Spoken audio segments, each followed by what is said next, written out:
It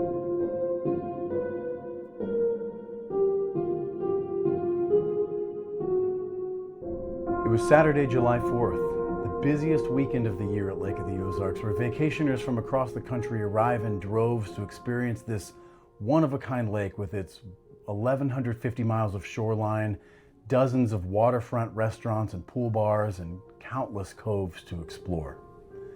The forecast called for a chance of rain later in the day, but it was slight, and all morning the skies were clear, the sun was hot, and the Ozarks humidity cast a haze across the verdant wooded hills, beckoning boaters to the blue-green waters of the lake. By noon, the lake was buzzing with boats. Cruisers, pontoons, wakeboats, and runabouts zipped up and down the main channel, tucking into coves for a swim or an afternoon cove out.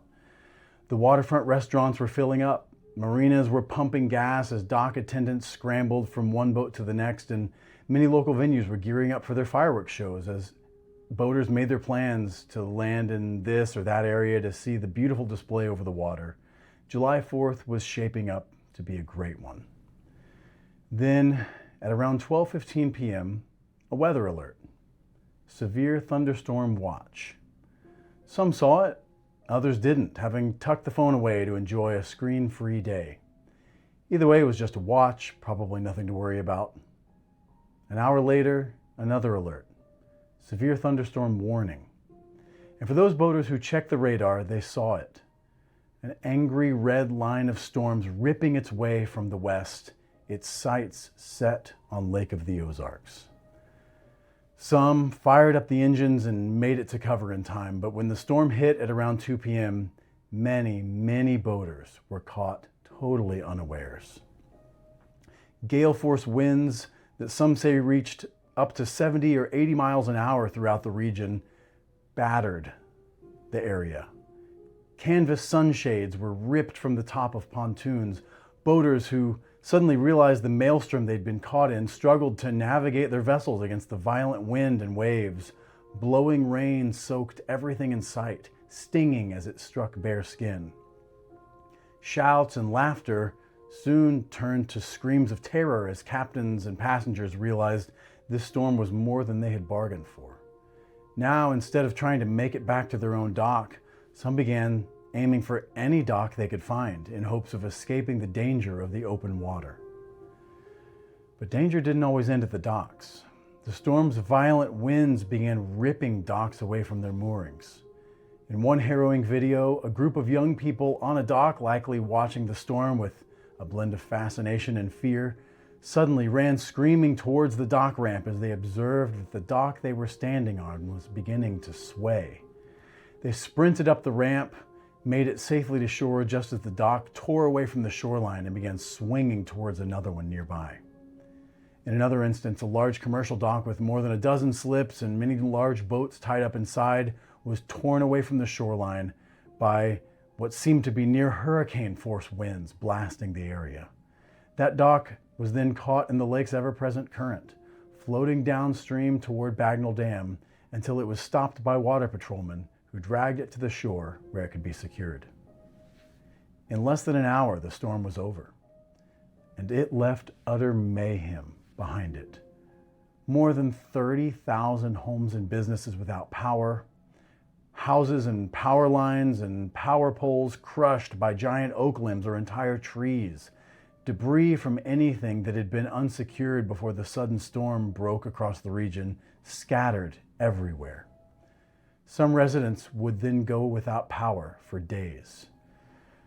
Most July 4th festivities were called off.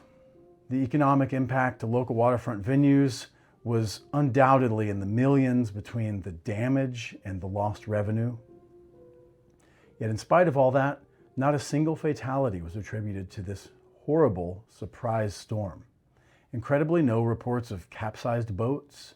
And while those who had been caught out on the water when the storm hit might have gone to bed that night without power and water and air conditioning, they at least went to bed that night. They made it home in one piece. And that's nothing short of miraculous, because surprise storms like this don't always end that way.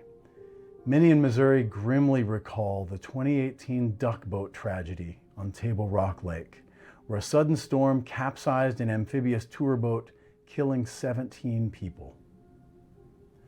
Fewer remember a similar tragedy on Lake of the Ozarks many more years ago. But that one's no less worth remembering.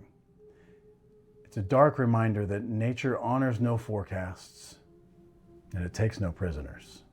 Memorial Day weekend, 1954, the heyday of the lake's golden era of tourism, when the main highway to the lake brought visitors across Bagnell Dam, and children squealed with delight as they looked out the windows to see the green shores of family vacation land. Driving through the area, vacationers would find arcades and fun houses and mini golf and zany attractions like piano-playing chickens and even a caged lion. Thomas and Dorothy Fahey had traveled to Lake of the Ozarks for a newlywed getaway. Married just 2 weeks before, the Chicago couple, Thomas and Dorothy, checked into Lazy Days Resort on May 24th, planning to stay nearly 2 weeks. Their check-in card noted a planned departure date of June 4th. The room rate, $6 a day. The good old days. On the 25th, Thomas and Dorothy sent postcards to their families. Thomas's read, "Hi Dad, we arrived safely last night about 6:30 p.m.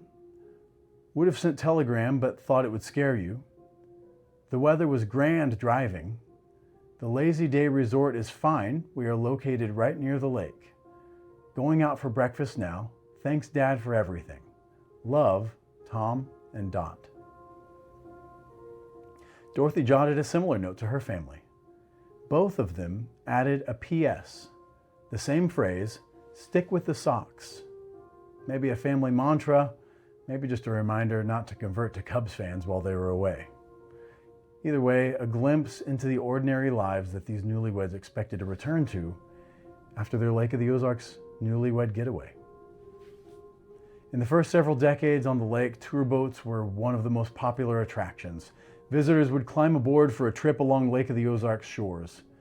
One infamous tour would swing by a famous island around the 4-mile marker, now well known as Isla del Sol. The condos sit on that island, but in the 1950s, it looked more like a foreboding jungle surrounded by water.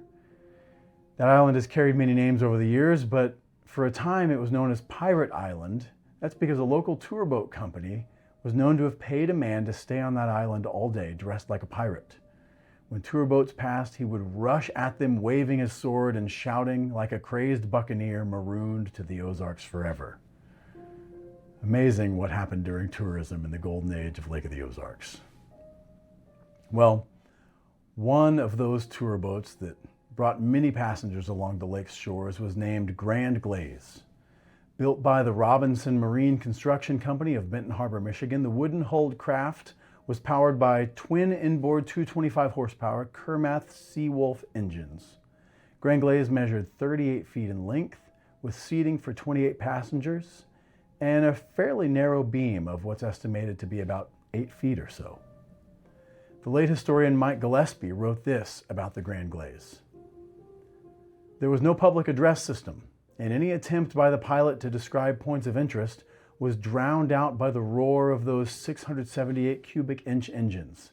You see, these weren't dinner and dance cruises, but rather wide open, full bore, hang on to your hat Nelly sprints at 25 miles per hour, an almost distressing speed for that day. The object was to make big waves, get close to things such as docks, shoreline, and Bagnell Dam, and in general, scare the dickens out of passengers and observers alike." In the 1930s, the boat and its slightly larger sister, Tuscumbia, were operated by Union Electric, the power company that had recently built Bagnell Dam. But by the late 1940s, both boats had been sold to Lockwood, a concessionaire who operated near the dam. On Friday, May 28th, under sunny skies, the Grand Glaize's young Captain Perry Graham prepared for another tour of the lake. He was around 18 years old and one of the youngest certified captains on Lake of the Ozarks. For him, just another day of a summer job on a busy holiday weekend, but it would be a day he would remember for the rest of his life. At least 12 passengers climbed aboard the boat. That number is still disputed, and we'll get to the reason in a moment. Passengers made their way to the boat's leather cushions and settled in for what was planned to be a 5-mile cruise. But the boat would never complete that voyage.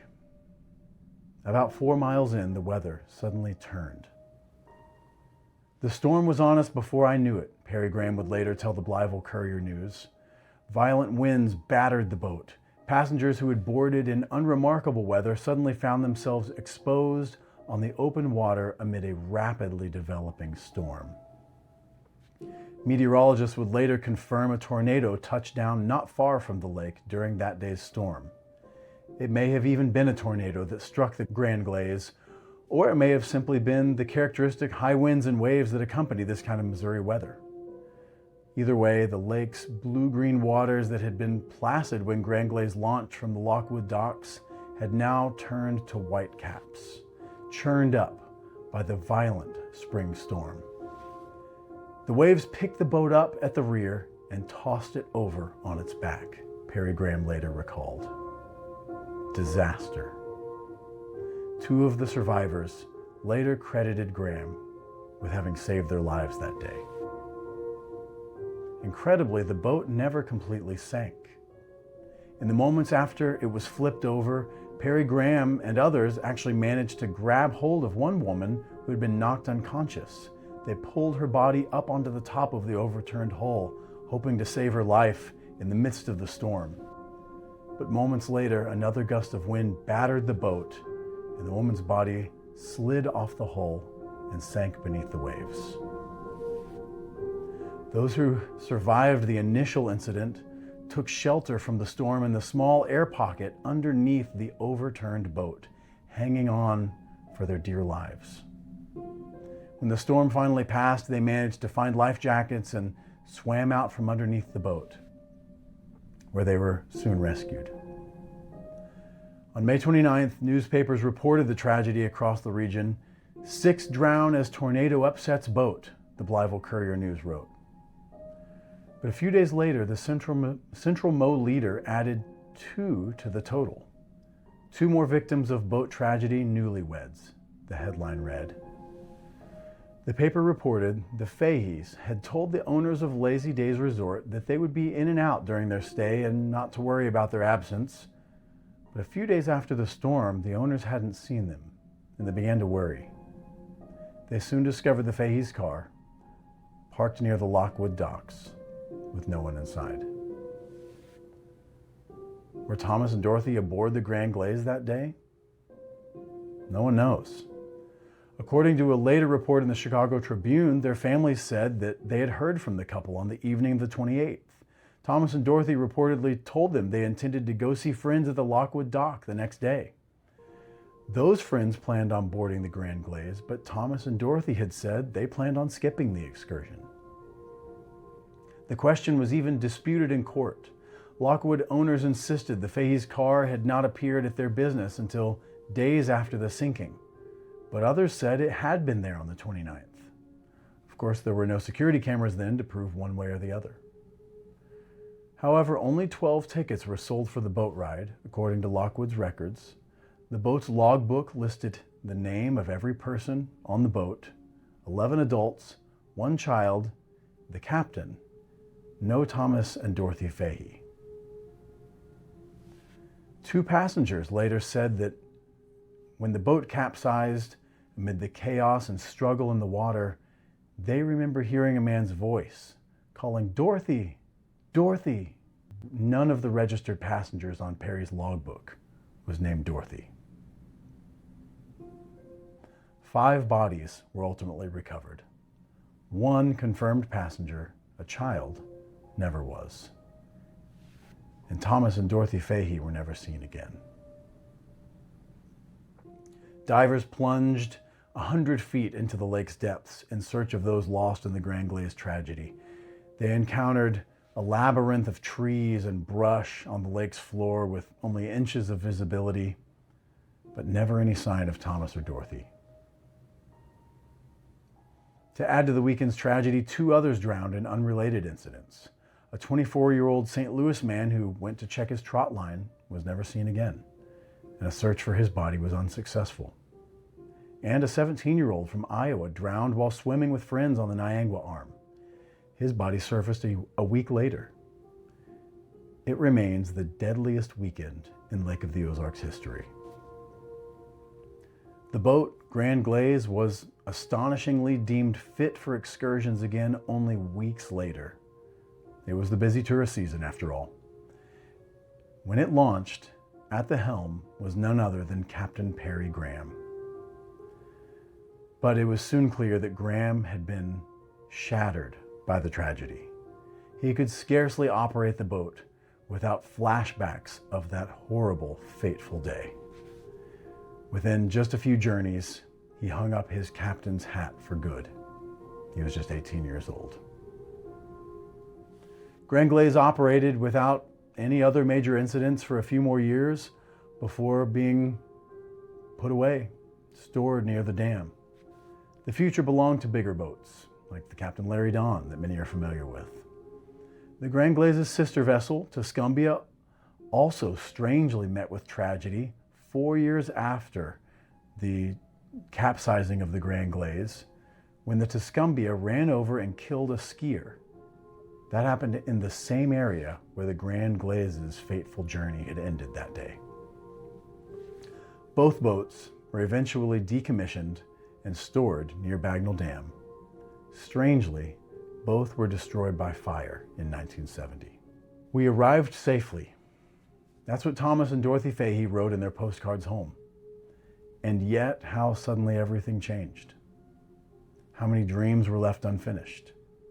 Plans thrown awry. A young couple here and then gone, like a Missouri thunderstorm.